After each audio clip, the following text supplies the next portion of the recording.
ਤਾਂ ਮਹਿਲਾਵਾਂ ਦੇ ਖਾਤਿਆਂ ਵਿੱਚ ਅੱਜ ਫਿਰ ਤੋਂ 1-1000 ਪੈਣਗੇ। SMS ਦੀ ਘੰਟੀ ਖੜ ਗਈ। ਮਾਵਾਂ ਦੀਆਂ ਸਤਕਾਰ ਯੋਜਨਾ ਦੀ ਦੂਜੀ ਕਿਸ਼ਤ ਪੰਜਾਬ ਦੀ ਸਰਕਾਰ ਜਾਰੀ ਕਰ ਰਹੀ ਹੈ। ਪਠਾਨਕੋਟ ਤੋਂ ਮੁੱਖ ਮੰਤਰੀ ਮਾਨ ਦੂਜੀ ਕਿਸ਼ਤ ਅੱਜ ਭੇਜਣਗੇ। 40 ਲੱਖ ਮਹਿਲਾਵਾਂ ਦੇ ਖਾਤਿਆਂ ਦੇ ਵਿੱਚ ਪੈਸੇ ਆਉਣਗੇ ਤਾਂ 1000 ਅਤੇ 1500 ਰੁਪਏ ਦੇ ਮੈਸੇਜ ਦੀ ਘੰਟੀ ਖੜਕੇਗੀ। ਦੌਰੇ ਦੌਰਾਨ ਮੈਡੀਕਲ ਕਾਲਜ ਦੇ ਵਿੱਚ ਪੰਜਾਬ ਦੇ ਸੀਐਮ ਮਾਨ ਦਾ ਸੰਬੋਧਨ ਹੋਏਗਾ। ਦੱਸ ਦਈਏ ਕਿ ਅੱਜ ਉਹਨਾਂ ਮਹਿਲਾਵਾਂ ਦੇ ਖਾਤਿਆਂ ਦੇ ਵਿੱਚ ਪੈਸੇ ਆਉਣਗੇ ਜਿਨ੍ਹਾਂ ਨੂੰ 1 ਜੁਲਾਈ ਨੂੰ ਪੈਸੇ ਨਹੀਂ ਮਿਲੇ ਸਨ। ਇਹ 3 ਮਹੀਨੇ जुलाई, अगस्त, सितंबर की इकट्ठी किश्त अज पा दी जाएगी।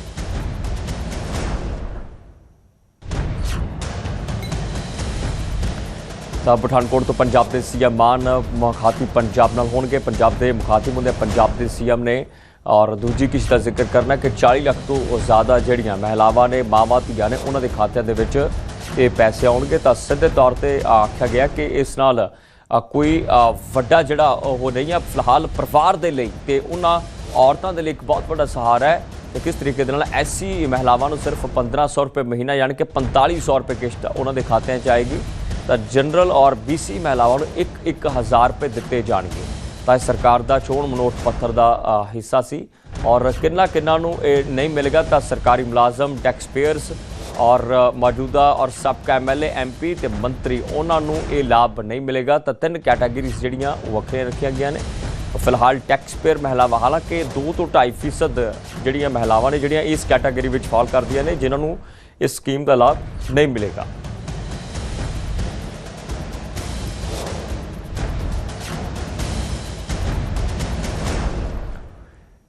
तो प्रधानमंत्री नूं गालां कढण वाले बच्चों नूं PM हुण माफ़ कर चुके हैं कि अदालतां 'च इन्हां दे गेड़े लवाउण दा कोई फायदा नहीं। जंतर मंतर ते जो कुछ होया पूरे देश ने देखा है। कुछ शरारती बच्चों ने गंदियां गालां कड्ढियां ने। PM कहते हैं एक शरारती बच्चे ने बड़ियां गंदियां गालां कड्ढियां ने, मेरी स्वर्गी माता नूं भी गाल कड्ढी है। ये भी PM ने कह रहे। ये भी बहुत मंदभागा वर्तारा है कि देश के वजीर आजम और उन्होंने परिवार नूं बहुत माड़ी शब्दावली वरती गई है। हालांकि PM का यह बड़प्पन है। PM का वड्डा दिल देखो कि PM ने माफ़ कर दिता है।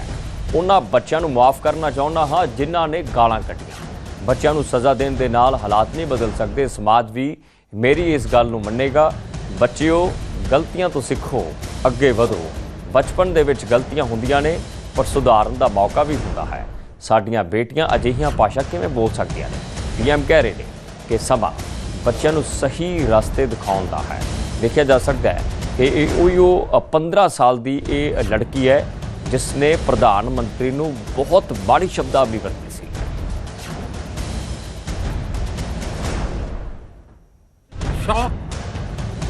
हाय फ्रेंड्स, आज तो मन करता है बस आपसे ही बातें करूं। जंतर मंतर पर जो कुछ भी हुआ देश और दुनिया ने देखा है। कुछ शरारती बच्चों ने भद्दी भद्दी गालियां बोली। किसी भी सभ्य समाज को शोभा न दे ऐसे शब्दों का प्रयोग किया गया। मुझे तो गालियां दी गई, मेरी स्वर्गीय माता को भी गालियां दी गई। न जाने कितना भद्दा स्वरूप था। लेकिन मैं आज बात करना चाहता हूं कि बचपन में गलतियां होती हैं और बचपन में गलतियों से सुधरने का अवसर भी होता है और यही तो बचपना है। और इसलिए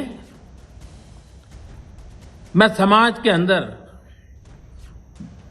जो आक्रोश है उसको भली भांति समझ सकता हूं। एक कल्चरल शॉक है कि हमारी बेटियां इस प्रकार की भाषा कैसे बोल सकती हैं। लेकिन समय है इन बच्चों को गले लगा करके राह दिखाने का। ये गुमराह बच्चे हैं, उनको राह दिखाना हमारा काम है। उनको सजा देना, अदालतों के चक्कर कटवाना, समाज में उनको प्रताड़ित करना, इससे हम परिस्थितियां नहीं बदल पाएंगे। मैं उन्हें माफ करना चाहता हूं। समाज भी मेरी इस बात को स्वीकार करे क्योंकि मेरे मन में एक ही भाव है। कभी कभी दांतों तले हमारी जीभ आ जाती है, खून निकल आता है, लेकिन हम दांत तोड़ते नहीं है क्योंकि दांत भी हमारे हैं, जीभ भी हमारी है। बच्चे ਤਾਂ ਦੱਸਣਾ ਬਣਦਾ ਕਿ ਨੋਇਡਾ ਦੇ ਵਿੱਚ ਇੱਕ 0 ਨੰਬਰ FIR ਦਰਜ ਹੋਈ ਸੀ ਜੰਤਰ ਮੰਤਰ ਤੇ ਪ੍ਰਧਾਨ ਮੰਤਰੀ ਨੂੰ ਅਪਸ਼ਬਦ ਬੋਲਣ ਤੇ ਰੁਚਿਕਾ ਸਿੰਘ ਨਾਂ ਦੀ ਇਹ 15 ਸਾਲਾ ਨਾਬਾਲਗ ਤੇ FIR ਦਰਜ ਹੋਈ ਜਿਹੜੀ 0 ਨੰਬਰ FIR ਸੀ ਭਾਵ ਕਿ ਕਿਸੇ ਥਾਣੇ ਦੇ ਵਿੱਚ ਵੀ ਉਸ FIR ਨੂੰ ਟ੍ਰਾਂਸਫਰ ਕੀਤਾ ਜਾ ਸਕਦਾ ਸੀ 0 ਨੰਬਰ FIR ਤੋਂ ਭਾਵ ਇਹੀ ਹੈ ਕਿ ਕ੍ਰਾਈਮ ਕਿਤੇ ਵੀ ਹੋਵੇ ਦੇਸ਼ ਦੇ ਕਿਸੇ ਕੋਨੇ ਦੇ ਵਿੱਚ ਵੀ FIR ਰਜਿਸਟਰਡ ਕਰਵਾਈ ਜਾ ਸਕਦੀ ਹੈ 0 ਨੰਬਰ FIR ਤੋਂ ਬਾਅਦ ਇਸ ਨਾਬਾਲਗ ਲੜਕੀ ਨੇ ਆ ਕੇ ਜਿਹੜੀ ਮਾਫੀ ਮੰਗੀ ਹੈ ਇਸ ਨੇ ਕਿਹਾ ਕਿ ਉਹ ਅੱਖਾਂ ਨਹੀਂ ਜੜੀਆਂ ਚੁੱਕ ਸਕਦੀ ਇਸ ਤਰੀਕੇ ਦੇ ਨਾਲ ਉਸੇ ਮਾੜੀ ਸ਼ਬਦਾਵਲੀ ਵਰਤੀ ਹੈ ਹਾਲਾਂਕਿ ਵੱਡੀ ਗਿਣਤੀ ਵਿੱਚ ਜਿਹੜੇ ਲੋਕ ਸੀ ਇਸ ਸ਼ਬਦਾਵਲੀ ਤੇ ਇਤਰਾਜ਼ ਕਰ ਰਹੇ ਸੀ ਕਿ ਦੇਸ਼ ਦੇ ਵਜ਼ੀਰ ਆਜ਼ਮ ਨੂੰ ਬਹੁਤ ਆਪੱਤੀਜਨਕ ਭਾਸ਼ਾ ਬੋਲੀ गई है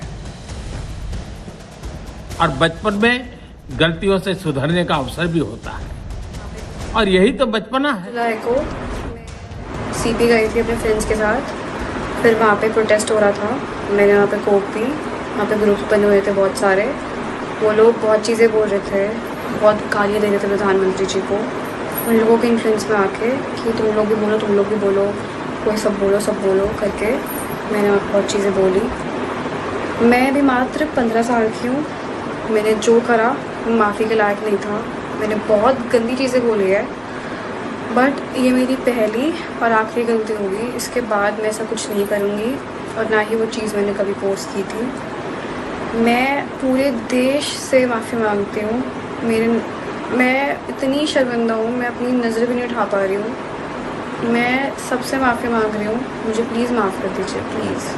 तो उन बीजेपी के आईटी सेल पर कब केस किए जाएंगे जो इतने सालों से लड़कियों को गंदी गंदी गालियां ऑनलाइन दे रहे थे क्या क्या शब्द इस्तेमाल नहीं कर रहे थे वो लड़कियों के लिए कहीं से भी वो इज्जत नहीं कर रहे थे लड़कियों की और वो लोग प्राउडली अपने बायो में लिखते थे फॉलोड बाय PM मोदी ऐसे लोगों ने लड़कियों को गंदी गंदी गालियां दी है उनके ऊपर केस कब होंगे। और बात बस बीजेपी आईटी सेल तक नहीं है इनके मेंबर ऑफ पार्लियामेंट जो है रमेश बिधूड़ी जी उन्होंने किन शब्दों का इस्तेमाल किया था एक फेलो मेंबर ऑफ पार्लियामेंट के लिए सबको याद है। यूपी के जो CM है योगी आदित्यनाथ उनका एक वीडियो भी आया था जहाँ पर जो ANI का कैमरा पर्सन था उसके लिए भी उन्होंने गालियाँ दी थी। तो ये क्या चल रहा है इस देश में 2 कानून चल रहे हैं क्या यूथ के लिए एक अलग कानून है और बीजेपी और उनके नेताओं के लिए अलग कानून है और गाली देना कोई अपराध नहीं है गाली देना इज नॉट अ क्राइम अगर कोई गाली देता है वो बुरा हो सकता है वो बुरी बात हो सकती है तो उसको आप समझाइए उसको आप कहिए कि गाली मत दो लेकिन केस किस बात पर किया जा रहा है अगर गाली देने पर केस करना पड़े तो सबसे ज़्यादा केसेस जो होंगे वो बीजेपी आईटी सेल पर होंगे क्योंकि सबसे ज़्यादा औरतों को गंदी गंदी गालियाँ उन्होंने ही दी है। ਤਾਂ ਤੁਸੀਂ ਸੁਣਿਆ ਕਿਸ ਤਰੀਕੇ ਦੇ ਨਾਲ ਪੂਰੇ ਬੱਚਿਆਂ ਨੂੰ ਪਾਠ ਪੜਾਉਣ ਦੀ ਕੋਸ਼ਿਸ਼ ਦੀਪਕੇ ਨੇ ਕੀਤੀ ਹੈ ਕਿ ਤਾਂ ਗਾਲੀ ਕੋਈ ਅਪਰਾਧ ਹੀ ਨਹੀਂ ਹਾਲਾਂਕਿ 0 ਨੰਬਰ FIR ਦਰਜ ਹੋਈ ਸੀ ਗੱਲ ਕਰਾਂਗੇ ਚੰਡੀਗੜ੍ਹ ਦੀ ਜਿੱਥੇ 4 ਕਾਵੜੀਆਂ ਦੀ ਹਰਿਦੁਆਰ ਦੇ ਵਿੱਚ ਮੌਤ ਹੋ ਗਈ ਇੱਕ ਵੱਡੀ ਮੰਦਭਾਗੀ ਖਬਰ ਹੈ ਕਿ ਨਹਿਰ ਦੇ ਵਿੱਚ ਨਹਾਉਣ ਸਮੇਂ ਡੁੱਬਣ ਕਰਕੇ ਇਹਨਾਂ ਦੀ ਮੌਤ ਹੋ ਗਈ ਹੈ ਡੁੱਬ ਰਹੇ ਸਾਥੀ ਕਾਵੜੀਏ ਨੂੰ ਬਚਾਉਣ ਦੀ ਕੋਸ਼ਿਸ਼ ਕਰ ਰਹੇ ਸਨ ਤਾਂ ਸਾਥੀ